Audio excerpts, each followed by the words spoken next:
안녕하십니까, 레필입니다. 10월 9일이죠.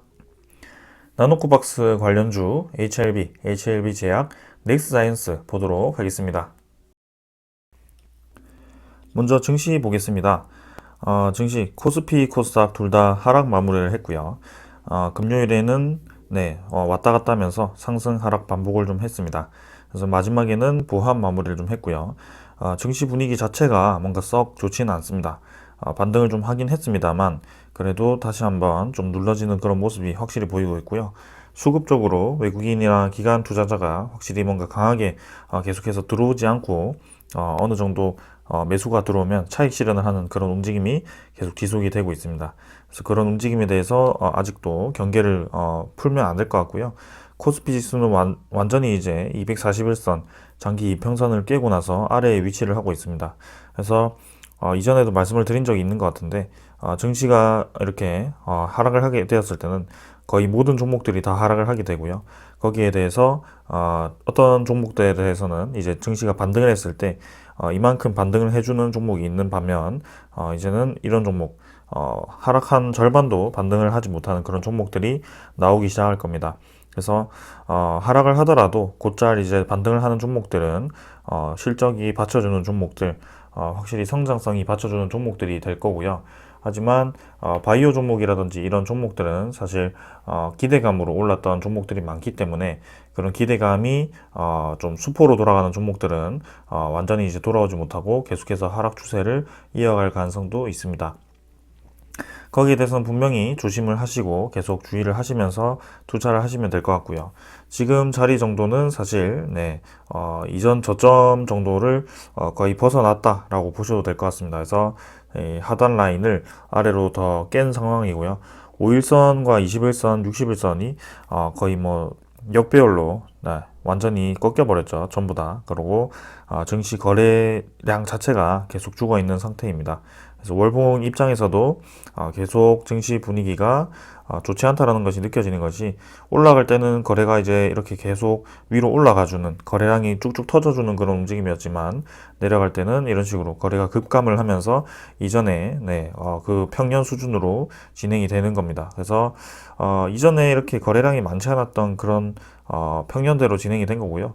이건 이제 유동성이 이만큼 풀렸기 때문에 그만큼 거래량이 늘어났던 겁니다. 그래서 이만큼의 유동성에 대해서 지금 이제 서서히 이제 매도로 빠지기 시작하는 거고요. 거래량이 죽었다라는 자체가 이 많은 유동 물량이 묶여 있다라는 겁니다. 그래서 거기에 대해서 지금 증시가 계속 하방으로 진행될 가능성이 충분히 있고요. 증시의 투자금을 계속해서 늘리기보다는 좀 줄이고 나서, 그리고 현금 확보를 해두고 나서 어느 정도 이제 조정이 끝나고 났을 때 그때 다시 재진입을 하는 것이 좋아 보입니다. 자, 그래서 투자자의 이 금액을 본다면 외국인은 계속 다시 매도를 하고 있고요. 기관 투자자도 매수를 하다가 다시 한번 매도를 시작했습니다. 그래서 10월 달에 이제 옵션 만기일이 다음 주 목요일 정도가 될 거고요. 지금 이제는 11월이 다가오고 있습니다. 그래서 옵션 만기일이 아니고 MSCI에 대한 이슈가 있을 겁니다. 그래서 LNF와 같은 그런 종목들이 또 시가총액도 높아져 있고 그런 종목들이 편입될 가능성이 높은데요. 그런 MSCI 편입 종목에 대해서 또 이제 주목을 해도 될 것 같고요. 하지만 지금 전체적인 증시 분위기가 계속 좋지 않게 진행이 되고 있기 때문에 결국에는 금리 인상이 진행되고 테이퍼링이 진행이 되어야 되기 때문에 자금은 계속해서 빠져나갈 것이고 거래량은 줄어들 것이다. 그런 것을 염두를 좀 해두시면 되겠습니다. 코스닥도 마찬가지, 고점 부근에서 이제 완전히 꺾였고요. 주봉도 60주선 깨고 버티고 있긴 합니다만 일봉상으로는 마찬가지 241선 깨고 지금 1차 하락이죠. 1차 하락에 대해서 반등을 크게 못했습니다, 사실. 그래서 이대로 다시 한번 하락이 시작된다면 크게 더 내려갈 가능성이 있고요. 지금은 어디까지가 저점일지는 감히 예상을 할 수가 없습니다. 그래서 증시를 예상을 하는 것은 사실은 어렵고요. 정확한 포인트를 잡기는 어렵고, 이런 식으로 증시 분위기가 좋지 않고 계속해서 이제 돈이 빠져나가는 방향으로 진행이 된다면 우리는 조심해야 될 필요가 분명히 있다라는 거죠. 그래서 조금은 천천히 템포를 가지면서 계속 지켜보도록 하겠습니다. 외국인과 기관은 또 매도를 했고요. 그 다음에 아까 처음 화면이었고 환율 보겠습니다. 환율은 1196원으로 네, 계속 올라가고 있죠. 그래서 이전부터 241선 돌파했을 때부터 제가 환율에 대해서 상승을 계속 말씀을 드린 적이 있습니다. 환율 추세 자체가 지금 박스권을 깨고 241선을 뚫어버리면서 위로 진행이 되고 있다라고 말씀을 드렸고, 증시 분위기 자체가 지금 하락 분위기로 전환됨에 따라서 계속 이렇게 환율이 올라가고 있고, 월봉을 보았을 때도 환율 자체가 네, 이제 사이클이 돌았기 때문에 상승 방향으로 진행될 가능성이 크다라고 말씀을 드렸습니다. 그래서 지금 1200원 가까이 진행이 되었고요. 이제는 미국의 금리 인상도 예상이 되고 있기 때문에 계속해서 환율이 올라갈 가능성이 크다라고 생각을 합니다. 그래서 환율이 올라가게 되면 우리나라 증시는 가치가 떨어질 수밖에 없고요. 반대로 이제 미국 증시가 사실 가치가 올라가게 되는데 테이퍼링에 의해서 자금이 빨려 들어간다면 사실 또 미국 증시도 전체적으로 내릴 수 있습니다. 그런 것에 대해서 생각을 하시면 되겠고요. 자, 오늘은 이 정도로 보고 증시는 이 정도로 넘어가겠습니다. 그리고 종목 보도록 하겠습니다. 자, 먼저 보기 전에 네, 전체적인 소식부터 한번 보고 넘어가도록 하겠습니다. 일단 나노코박스는 계속해서 긴급 승인을 기다리고 있는 상황이고요. 이제 베트남 총리가 보건부가 나노코박스 안전성을 보장을 해야 된다라고 이렇게 얘기를 하고 있습니다.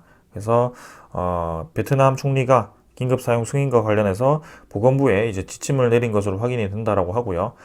베트남 언론에 따르면 베트남 총리는 보건부에 나노코박스 승인에 대해서 행정 절차를 줄일 것이라면 긴급 사용 승인 시 보건부가 나노코박스 품질과 안정성을 보장한다라는 문서를 보냈다라고 합니다. 그래서 아직까지도 이제 자문위에 대해서 이렇게 승인에 대한 그 검토를 기다리고 있는 상황이고요. 이제는 2주 정도가 넘었습니다. 좀 여러분들 투자자분들이 좀 속이 타는 그런 움직임인 것 같긴 한데요. 이제는 이 임상에 대해서도 어느 정도 완료가 되었고 결과가 수일 내에 이제 나올 것이다라는 이 뉴스가 좀 많이 나오고 있어요. 그래서 나노코박스 긴급 사용 신청이 보건위에 완전히 제출이 되었다. 그래서 나노코박스 승인 여부는 가까울 시일 내에 발표가 될 것이라고 이제 보도가 나왔고요.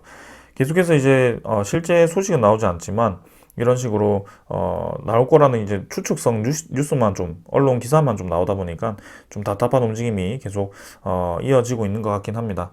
일단은 우리는 기다릴 수밖에 없는 상황이긴 하고요. 이런 전체적인 증시 분위기가 굉장히 좋지 않은 상황에서 이런 식으로 뉴스가 왔다 갔다 해버리면 굉장히 좋지 않기 때문에 이 리스크 관리를 분명히 해야 된다라고 말씀을 좀 드리고 있습니다. 그래서 HLB부터 먼저 보겠습니다. 1,500원 상승해서 52,000원으로 마무리를 했고요. 3% 정도 반등을 좀 했습니다. 하지만 지금 주가가 굉장히 낮아져 있는 상태이긴 하죠. 이미 이제 55,000원대를 하락 돌파를 하고 이제 60일선 근처에서 주가를 받치면서 진행을 하긴 했습니다만 여전히 이제 나노코박스에 대한 그런 구체적인 소식이 아직까지는 들려오고 있지 않다 보니까 이런 식으로 좀 약세를 띠게 계속 진행이 되고 있는 것 같고요. 이제는 5일선과 21선 자체가 좀 많이 떨어졌습니다. 그래서 HLB 자체는 큰 상승 이후에 이 절반 정도를 이제 반납을 하고 다시 한번 상승을 시작했는데요. 거래량 자체도 지금 많이 죽어 있는 상태이고 일단 빨리 그런 나노코박스에 대한 소식이 들려오지 않는 이상은 크게 한번 상승하기가 어려울 수 있는 그런 자리라고 생각을 합니다.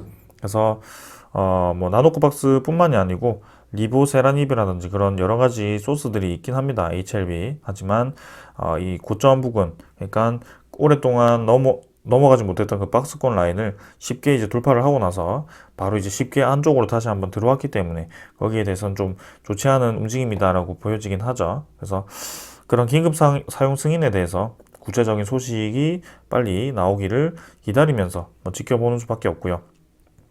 일단 지금은 고점 부근에서 들어가신 분들이 계속해서 가져가기에는 좀 위험한 구간이라고 말씀을 드리고 있고, 지금 만약에 버티고 계신 분들이 있다면 요런 자리죠. 네, 이미 요런 자리에서 매수를 하신 분들이 수익률이 좀 많이 떨어지긴 했습니다만 여기에 대해서 충분히 이제 긴급 승인을 기다려 볼 만하다라는 생각을 할 수 있죠. 근데 그런 여유가 없는 좀 리스크가 큰 투자를 하고 계신다면 조금은 비중을 줄여두는 것이 좋을 것 같습니다. 그래서 일단은 이런 바이오 종목은 최근에 증시가 좋지 않을 때는 굉장히 크게 내려가는 경향이 있기 때문에 나노코박스의 승인을 너무 기다리면서 좀 위험하게 좀 올인을 하거나 리스크를 크게 가져가시는 것은 좋지는 않을 거라고 저는 생각을 합니다.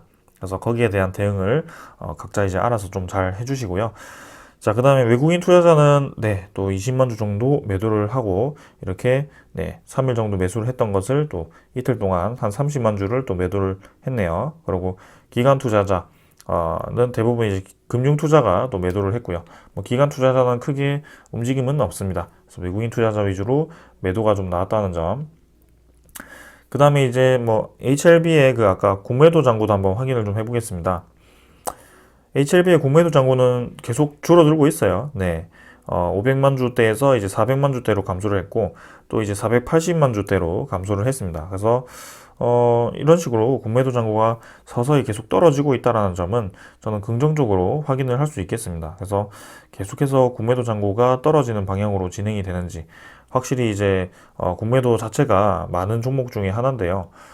지금 6개월 기준으로 이 HLB에 대한 공매도 잔고를 좀 확인을 해보자면, 사실 이제 700만 주대까지 증가를 했었습니다. 계속 700만 주, 690만 주 이렇게 좀 높이 공매도 잔고가 유지되었던 종목이었는데, 공매도 거래가 재개되기 전에 정지되어 있을 때는 480만 주 정도였네요. 그래서 그 정도까지 지금 줄어들었습니다. 공매도량이. 그래서 지금 계속해서 공매도 거래가 진행이 되고 거래가 재개가 되고 늘어났던 물량에 대해서는 다 이제 상환이 진행된 상황이고요. HLB에 대해서 뭐 추가적인 호재라고 한다면 리보세라닙에 대한 긍정적인 임상 결과라든지 아니면 뭐 나노코박스에 대한 그 백신 승인으로 인해서 백신에 대한 실계약을 하면서 이제 생산 구축 라인을 이제 계약을 했기 때문에 본격적인 이제 생산 준비를 한다든지 뭐 그런 소식이 들려와야 될 것 같네요. 그래서 일단 이렇게 공매도 잔고가 줄어드는 방향은 긍정적이다. 뭐 이렇게 말씀을 드리겠습니다. 그 다음에는 HLB 제약이고요. 1,050원 올라서 29,900원 마무리를 했습니다. 자, HLB 제약 같은 경우는 HLB보다 훨씬 많이 떨어졌습니다. 그래서 60일선 라인 깨버리고 많이 떨어지긴 했었는데요. 여기서 다행히 좀 반등을 V자로 해줬네요. 그래서 급락에 대한 그 반등을 해줬고요. 하지만 여전히 60일선 아래에 위치를 좀 하고 있고 이미 거의 상승 시작분에 대한 그 시점까지 다 떨어졌죠. HLB 제약은.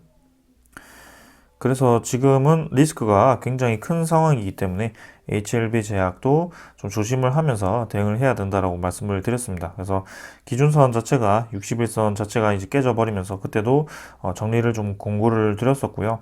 지금 완전히 나노코박스에 대한 소식이 확실하게 들려온 것이 아니기 때문에 HLB 제약도 조금은 저 지켜보면서 대응을 하시고 사실 저 아래에서 잡으신 분들에 대해서도 지금 가격대는 상당히 이제 부담스러울 수 있는 그런 위치이긴 합니다. 일단 외국인이 뭐 연일 매수를 좀 해주면서 반등을 좀 해준 것 같긴 한데요. 오늘은 이제 외국인이 7,600주 정도 매도를 하면서 뭐 크게 뭐 매수는 하지 않았습니다. 그래서 좀 더 뭐 지켜보는 것으로 하겠습니다. HLB 제약도 HLB와 비슷하게 움직일 거라고 생각을 하고요. 그 다음 넥스트 사이언스고요.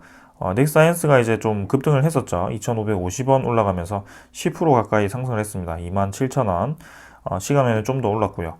자, 넥스트 사이언스도 사실 나노코박스, 나노젠의 지분을 가지고 있으면서 좀 직접적인 수혜를 있기보다는 좀 뭔가 지분에 대한 거기 가치가 증가하면서 그 다음에 그 나노코박스에 들어가는 면역 증강제가 단디 바이오 사이언스의 자회사의 그 제품일 것이다라는 이제 그런 생각에 이렇게 기대감으로 반영이 되고 있는 것 같긴 합니다. 하지만 넥사이언스도 사실 그 긴급 승인이 빠르게 나지 않으면 그 다음에 증시 분위기가 다시 좋지 않게 진행이 된다면 계속해서 이제 위험할 수 있는 그런 자리이기 때문에 섣불리 이제 들어가기보다는 저는 지금 보유자의 영역이라고 저는 생각을 합니다. 넥사이언스도 이전에 아래에서 잡으신 분들이 들고 가는 구간이라고 생각을 하고요. 요런 라인에서 이제 잡아가지고 좀 오랫동안 버티기에는 좀 위험한 구간이라고 저는 생각을 합니다. 일단 다행인 것은 어느 정도 이제 저점 라인에서 반등을 좀 해줬다라는 것이고요. 121선 라인 지켜주면서 이렇게 반등을 해준 것은 긍정적으로 보고 있습니다.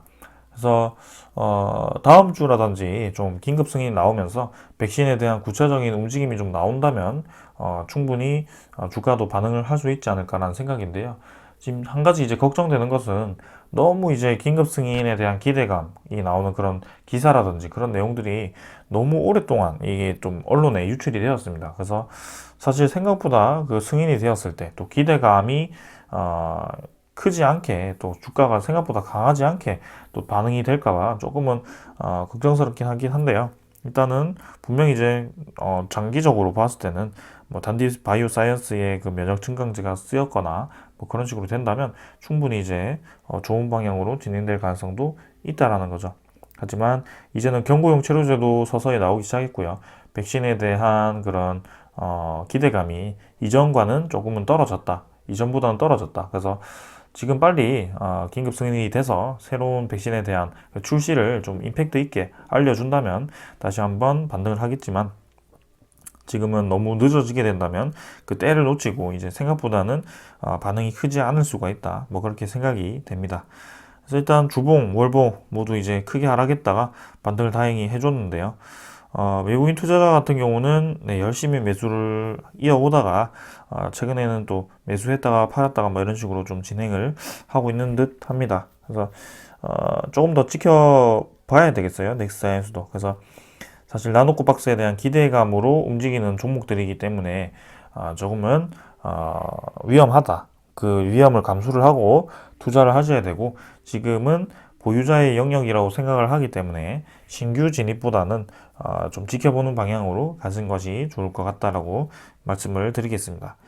그래서 장이 또 어떻게 움직일지 모르기 때문에 지금은 이런 종목들도 좋긴 하지만 장이 본격적으로 하락을 하기 시작했을 때 같이 하락하는 경향이 있기 때문에 거기에 대해서 조심을 분명히 해야 된다라고 말씀을 드리겠습니다.